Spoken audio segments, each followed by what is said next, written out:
I am in awe of those novelists who create entire worlds that don't exist, but they bring you right there. You can see it, you care about it, and then they create these characters that you care about.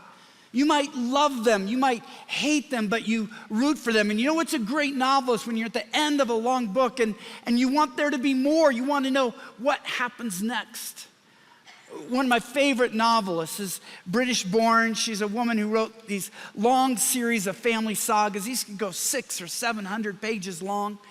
And then after having a number of bestsellers, she started writing a series on the history of the spirituality of the Church of England in the 20th century. I was just overwhelmed by her insight, her understanding of psychology and theology. And when I really like a novelist like that, I'll collect first editions. So she takes up an entire shelf in our library.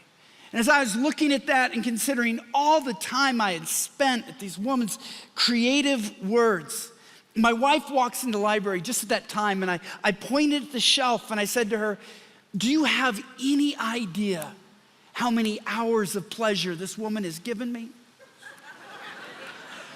And I saw an expression on her face I'd never seen before. And there might be a better way that I could put that. She goes, "You think, Gary, maybe? You think? But maybe you're not into the arts." I'm amazed at the creativity of the people who came up with an iPhone. I don't even understand. I can't conceive how I can hold a piece of plastic, punch a number or a name or a face, and suddenly I'm talking to someone thousands of miles away. I can't even begin to understand how that works.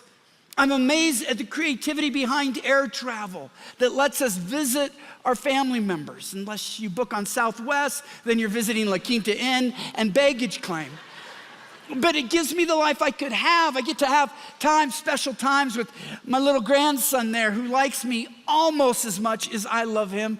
And those are moments I never could have enjoyed in earlier generations. In fact, 120 years ago, this blows me away to show you how far creativity has advanced. 120 years ago, in 1900, no human being had ever traveled faster than 100 miles per hour. Never. No human alive had ever gone as fast as 100 miles per hour. To get 3 men to the moon, 69 years later, they figured out how to send 3 men over 24,000 miles per hour. The leap in creativity and application is amazing. It leaves me awestruck, but as a Christian, I recognize that our ability to create and solve problems like this comes from the fact that we are made in the image of God, whose creation marks us. It describes him, it marks us, and it's what we are called to be. In fact, if you want to know what this sermon is about, it's real easy. You were created to create. It's not everything about you, but it can't be anything less. It must be at least that. You were created to create. In fact, I want to make the case you will have the healthiest life, the most satisfying life, and the most fulfilling life when you give yourself over to the act of creation as an act of worshiping our Creator, God. As we're talking about level up, how do you take your life to the next level? You take more seriously the fact that you were created by God to create. It's one of the most precious things about God, one of the brilliant things about God. In fact, the Bible begins and ends with God creating. In Genesis chapter 1, the very first verse in the Bible, in the beginning, God created the heaven and the earth. The first thing he wants us to know about him, more than his power, more than his truth, more than his brilliance, he is behind everything. He is the creator who made all that is. And although he goes into the Bible creating, he actually goes out of the Bible creating. One of the last images is Revelation 21, where God is making the new heavens and the new earth. In verse 5 of 21, behold, I am making. In the Greek, that's present tense. God is continuing to make all things new. It is a lie to suggest that he created the world, washed his hands of it, and then went off on retirement. He is still making, because that's what he does. He is the creator who continues to create. Which is why we see his stamp of his creation everywhere you go. You go into the depths of the ocean. It's amazing, the creativity of how creatures can exist underwater their entire lives. I talked to a mountain climber once he blew me away with his insight when he was taking this trail, never taken really. He thought probably nobody else climbed that path that year. And he got near the top, and there was this stunningly beautiful flower just sitting there. And he realized God creates this flower knowing that no one may ever see it. But why does he do it? Because he's a creator. He's into beauty for the sake of beauty. God just creates, even though much of us, we won't see most of what he creates. And it's one of 1 million reasons that we worship and love and adore Jesus. The early Testament writers wanted us to know that Jesus wasn't just a God, because in the first century, they would look at gods of the hills or gods of the valleys, that Jesus was the God who created everything. John chapter 1, verse 3 says this, through him, all things were made. Without him, nothing was made that has been made. Jesus is behind everything. He created everything, and made in his image. We were created to create ourselves. Beautiful picture of this goes back to the Old Testament times when God decided to create a physical temple for people to worship this spiritual God. And the creative gifts that were required for this temple, of this place of worship to be built, are enormous and many. Look at this. In the book of Exodus, to create this temple and all of the stuff around it, they needed carpenters, they needed metal workers, they needed weavers who worked with fine linen and yarn, people who can make curtains out of goat hair. Now, I don't know about you, you're probably more creative than I am, but I've never seen a goat and thought, there's a curtain in there. Or somebody would tell me to make a curtain. Well, where are my goats? I need goats. I don't know how you get from a goat to a curtain. Somebody figured it out thousands of years ago. People who are skilled with needlework. People who make olive oil for lamps, so they're growing, but then they know how to process it. The big, beefy construction workers. Those who can make elaborate robes and garments for Aaron and the priests. Bakers, incense makers, people who grow and mix spices, all different kinds of gifts. And all of them speak of the Creator God. In fact, Exodus 28:3 says this, you shall speak to all the skillful, God says, whom I have filled with a spirit of skill. Your ability to create comes from God's creative presence within you, being made in his image of God. He gives that they can do something like make Aaron's garments to consecrate him for my priesthood. It was a divinely given skill to make clothes. I often don't think of clothes as so holy, but God says, no, my creativity is seen through people who can make clothes that no one else can make. Now, while we're all in the image of God and all have the ability to create, some have special giftings. And we see that this is what happened in the Old Testament for the temple. The Lord said to Moses, see, I have called by name someone whose name begins with B, the son of Uri, the son of Hur, of the tribe of Judah. And I've filled him with the Spirit of God, with ability and intelligence, with knowledge and all craftsmanship, to devise artistic designs to work in gold, silver, and bronze, in cutting stones for setting, in carving wood, to work in every craft. And behold, I have appointed with them someone whose name begins with O, the son of someone whose name begins with A. Look, if parents would give them sensible names, I would read them. Of the tribe of Dan, I will read Dan, okay? I'm a fan of Dan, I can read that. But here's the sentence that I really want you to hold on to. And I've given to all able men ability that they may make all that I have commanded you. Okay, let's pull that sentence out. Let's look at it more carefully. He says this, I have given to all able men ability. Why? That they may make all that I have commanded you. Because I believe every person in this room and every person watching online is created in the image of God, I believe every one of you have certain creative abilities in the arts, in tech, in engineering, you name it. Have you ever wondered why God gave you that ability? This might blow you away. This might change your life. If you want to level up in 2023, consider this question. If God has given me ability, what if, just ask this question, what if your creative ability and your creative passions are God's command?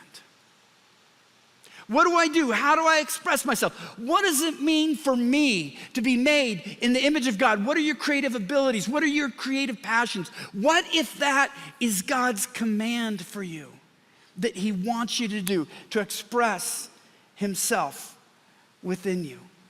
Now, there are multiple ways to create, different skills, different callings, different seasons of creation throughout life. I think the one that often isn't seen as creative, but I think will change your life when you view it that way, is when I see young couples create families. I don't know if anything marks us as being made in the image of the Creator God as much as the fact that we can literally create families. In fact, we can create human beings who share our DNA. It's amazing. And maybe you create them through adoption or through other means, but the fact that you would create a family is one of the most important creational things that you can do. Years ago, I was being courted by a church in Texas to come, and they were flying me in, and I was picked up at the airport by a young man, really, I mean, he was smart, he was a lawyer, he was an impressive young man. I found out he was engaged. His name is John, and Naomi, there they are there. And then as the years went by, they got married, and then they had a kid, and they had another kid, and it was just fun to see this family. When I first met him, just a single guy, and then I met a single woman, and they create a marriage, and then they create a family, and we look forward to their Christmas cards every year because they're really creative, the different types of things they do, and you would just see it grow. And I just thought that there was no family, and now there is. It was a guy living by himself in an apartment, marries a wife who makes him throw away most of his clothes and all of his furniture, and then they get together and form a family, and it's an amazing thing. Now, it doesn't always seem like it's that creative because it's a lot of work, it's a lot of mess. I was talking to heard of a new father. He's just 5 months old as a dad, first son. And he and his spouse had a different view about whether you needed to burp babies after you give them a bottle. Apparently that's a matter of debate. I didn't know that.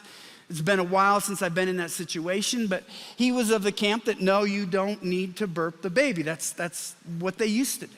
So he'd given his son a full bottle, and they got done, and to make the point to his spouse, he lifts up his baby, says, see, baby doesn't need to burp. Baby doesn't need to burp. And the baby deposited half of that bottle straight into his mouth. I said, it's kind of good because half digested, you get the little cheese curds and whatnot, and at least in that moment, baby needed to be burped before he was lifted up. And it calls creative gifts forward. I remember our son, which is kind of fun to remember now because he's a brilliant young man. But there was a time we're just trying to get him out of diapers. And Lisa said, you got to think up something. And so I drew a picture of a fire on a piece of toilet paper, and I threw it in the toilet. I said, hey, champ, you got to come in. There's a fire in the toilet. We need somebody to put it out. Graham was all boy. He saw that. He knew what to do, and he showed his fireman abilities, and he put out the fire. When you're going through all of those things, it may not feel creative, but I don't want you to lose the awe that there was just you as a single person. And whether then you get married or you adopt or you conceive or you foster, now you're creating a family. It's such a beautiful thing. And maybe you're not called to focus on creating a family. Maybe it's a new movement. In the 1940s, Dr. J. Edwin Orr took a number of Wheaton College students to England. They were touring a lot of religious sites, and one that moved the students as much as any was the old Epworth Rectory, where John Wesley had spent a good bit of his life. If you're familiar with John Wesley, he was a powerful servant of God. His journals, his work on the Holy Spirit, some of the best classical works I've read. When he came over to the United States, God used him to shepherd in one of the greatest revivals this country has ever seen. So it was a great moment for the students to go through the house and see the kitchen where he had eaten and some of his books. And then they went upstairs and they saw this simple bed, and the tour guide pointed out these two patches on the carpeting where Wesley had prayed so often that he had worn holes in the carpet. He would just cry out to God, we need a new movement. Bring your Spirit. Send your Spirit to do a new work, to call the world back to you. And to see that it wasn't an accident that God had moved this man and used this man in such a powerful way, to see what was behind it, the prayer. It was so moving to the students. Then they had to leave, and so Dr. Orr shepherds them back into the tour bus. And as they would do in that day, he's counting 1, 2, 3, 10, 11, 12, and somebody was missing. So he goes back into the rectory and doesn't see anybody downstairs, and he goes upstairs, and then he starts to hear a young voice cry out. And he looks into Wesley's bedroom, and the young man's knees are right where Wesley's knees had put two patches in that rug. And the young man's crying out, God, do it again. Would you please do it again? We need a new movement. We need a fresh movement from your Spirit. Would you come again? Of course, Dr. Orr was moved, but he has a whole tour bus of students waiting. So he said to the young man, whose name was Billy Graham, we really need to get back on the bus. And you know the story. God did it again. A man said, I believe, God, you might use me to create a new movement, to bring a new revival, and I want to see that happen. God, would you do it again? And so I would say to the young people, as you're planning to go to college, as you're thinking about what you might do, what will you give your life over to? Is it just a bigger bank account? Is it just more fun times? Or is it possible that God would use you as a young woman or a young man to help create a new world? But I don't want the seniors to get away from this either. We're all called to keep creating. A seminary professor wrote a short post about his father. When he turned 80, he listed the 5 most common sins of what he called the 5 sins of old men, and began praying that they wouldn't be in his heart. Here's what he said were the 5 sins of old men: jealousy of the young, laziness, insufficient prayer for children and grandchildren, turning on the television to meet my loneliness, and bitterness. You know the cure for every one of these temptations? You know the antidote to every one of these sins? It's to keep creating. You're not jealous of the young when you're creating. You're still focused on how God might use you. You're not lazy. Creating gives energy. It gives life to your life. It's a reason for you to get up and to do something. You're not having insufficient prayer for children and grandchildren. You haven't stopped creating your family. Yeah, they might be far away. They might even be done with you, but you're still praying. You're still doing what you can to keep creating this family as God keeps creating this world. You're not turning on the television to meet your loneliness. There might be some in the evening, but your day has meaning and purpose. And you're not bitter. If you're creating, you're filled with hope. You're filled with expectancy. You're continuing to create. And that's what God calls us to do, because creating gives life to our life, which means one of the greatest temptations to us living out the image of God, his creative spirit within us, is passivity. It's passivity. If I was really mean and evil and I had the power to do it, I think what I would want to do to pull people away from the image of God in them, to keep people away from doing the work that God created them to do, was to find a big screen-based pastime where they waste away their hours, not creating, just passively watching. I remember when I used to read electric meters to help pay for college bills, and I would read sometimes at mobile home parks that had a lot of older people, and I could basically know the plot of every soap opera going from mobile home to mobile home with thin walls. I don't even know if they still do soap operas like that. But I remember thinking back then, is this really how I want to spend my years, to save up just to spend my time in the day, in the morning, catching up with this? But it's as much a temptation of the young. The video games have gotten so good and so fascinating, and they can enrapture young minds. They can spend hours, and they really live. They do what they have to just so they can play that game. And I just want to say to the younger people, instead of doing your own creation, if you're spending 3 hours a night playing Fortnite or 7 or 8 hours on the weekend, you know what you're doing? You're making somebody else rich. Instead of developing your own resources, instead of putting your stamp on the world, you're just passively absorbing what someone else has done. And I want to say this because, especially to the young people, there is a certain element of creation where the young are in their sweet spot. You just see it, the way our brains work. For one, creating a family is a younger person's game as far as biologically being able to conceive children or even having the physical energy to raise them and train them. But then even in the arts, it's amazing how there's this flush of youth that brings a brilliance and a genius. In fact, most of you know what this sculpture is. You've all seen this, I'm sure. Pieta, do you know who made it?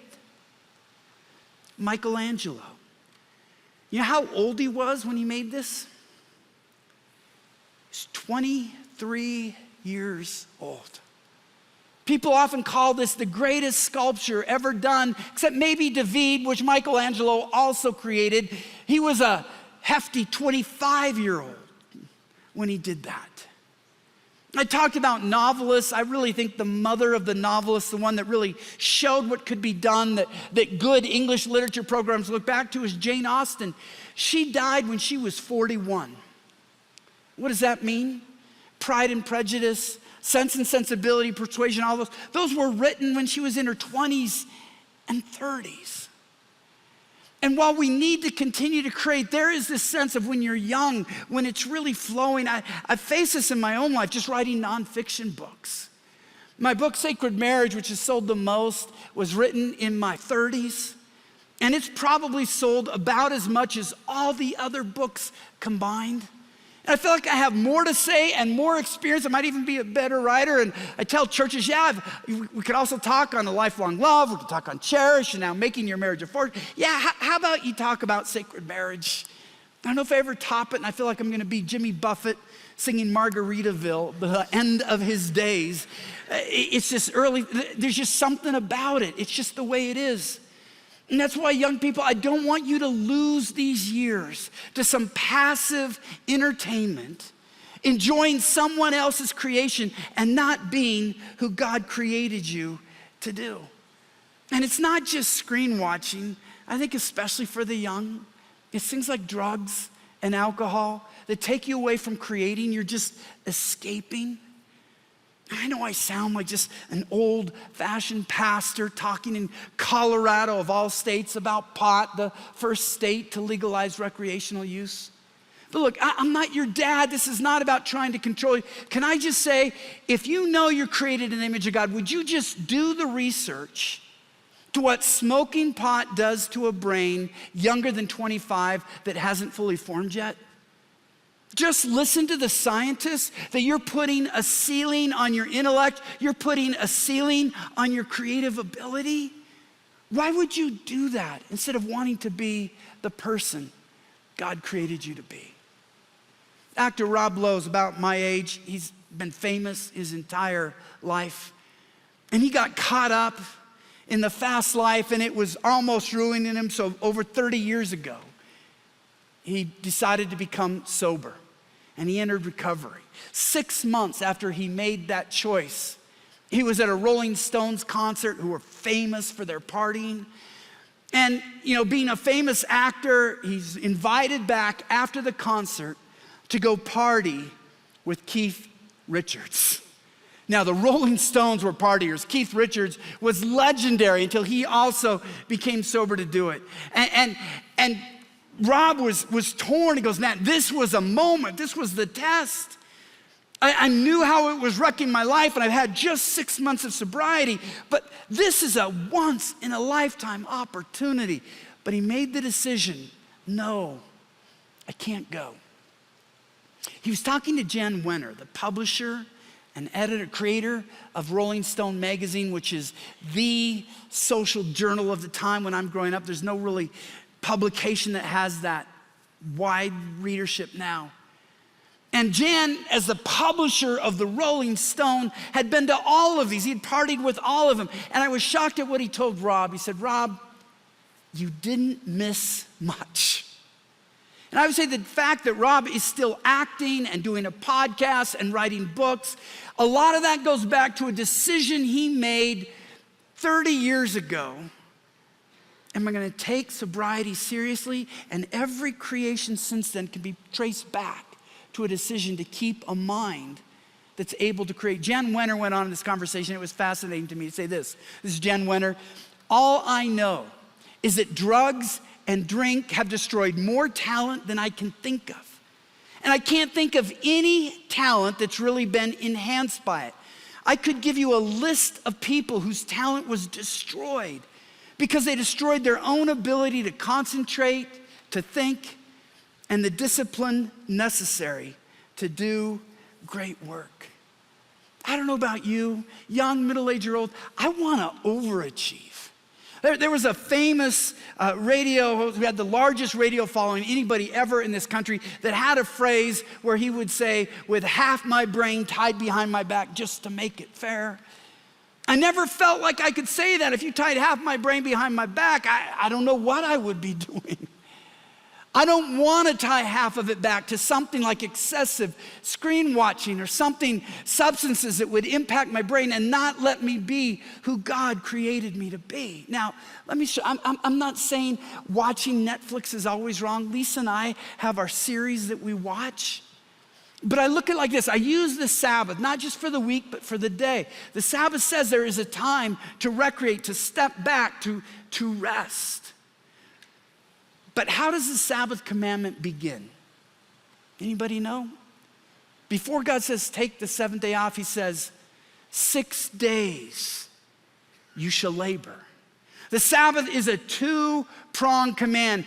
Work for 6 days. Be who God created you to be. Bring your talent, bring your creativity. On the seventh day, rest up so you can start fresh. I think you could look at the days like that. We might look at something in the evening, but we've got the 6 hours or the 7 hours, the 8 hours where we will labor and be what God created us to be. And then you get some time to restore. But when you turn that around and you live for the Sabbath, you're not just living a subhuman life, you're living a sub-Christian life. It comes down to this. Why do I say this? Why do I sound so passionate to young people? I can tell you this honestly. I want you to preserve your mind and your energy. I want you to be inspired because I want to read your novel. My favorite novelist that I mentioned, she retired 10 years ago. She just got tired. She's made all the money she needs to make. I wonder if there's another young woman who has the understanding of psychology and theology and can paint pictures of places and people that I could care about as much. Is there someone here who will create that anew? Is there someone that can take technological advance to the next step, making it even easier for us to stay connected and to visit each other? Is there a new artist, a new song, a new poem? What might God be creating? What even in this room is God waiting to see created in 2023 that doesn't exist yet. Here's my appeal. If you want to go a level up, don't be a passive consumer. You're created in the image of God. Be a creator. It's who God has created you to be. And look, we're Christians, all right? We don't have to say it's all a capitalistic exercise. You're not a poet because somebody buys your book of poems. You're not a singer because you're on the radio. You're not a novelist or a writer because 1 million people have read your book. You can create because God calls you to create. Think of the God who created that flower at the top of the mountain that no one might see. It's just who God is. It's who you're created to be. Create to create. Don't create to be famous. Don't create to be rich. Create as an act of worship because you're created to create. No one else may see that table that you make. No one else may ever hear the song you create on the piano or the guitar. No one else may ever read the poem. You just leave it behind. But it's a beautiful act of worship to express who God made you to be. And when you look back at your life, it will be the acts of creation that you remember and the acts of creation that bring you back alive. Prima ballerina Marta Gonzalez Valencia became famous in the 1960s in New York. She danced Swan Lake, and the creativity and the artistry that she brought to the role had people spellbound, looking at her beauty, her grace, her strength, her athleticism. Fast forward 50 or 60 years, and she's in a nursing home, suffering from Alzheimer's. The family would visit her, and there's this vacant look, and when they show up, is she there? Does she know we're here? They just didn't know. But one of her carers came up with a brilliant idea. Knowing how famous she was and how hard she'd worked creating those dances for Swan Lake, they said, what if we put headphones on her? What if we let her hear that music? Why don't we see what happened? This is what happened.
Whether you're young, middle-aged, or a senior, whether you're an engineer, you work with wood or linen, whether you can make a curtain out of a goat, you were created to create, to go to the next level up in 2023. Sit with God, ask God, what should I be creating? That maybe because I feel like, well, I can't earn a living or others don't appreciate it, that I've put on the shelf. And how can you become more fully alive and worship and honor the Creator God? By creating as He's gifted you to create. I read a statement in second person at the start. If you are convinced by these scriptures, I want you to read it with me. Let's read this together.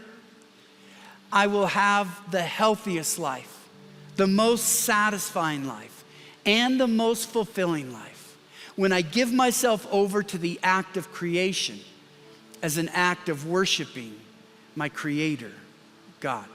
Let's pray. Father, it's difficult to worship you for all the millions of ways we might worship you, but this one of you as Creator is among the best because it's who you are. And I pray there would be this sense of awe that it's who you created us to be, to create as we have been created, to release the Spirit that you give to us when we become believers, that our passions might very well be your commands.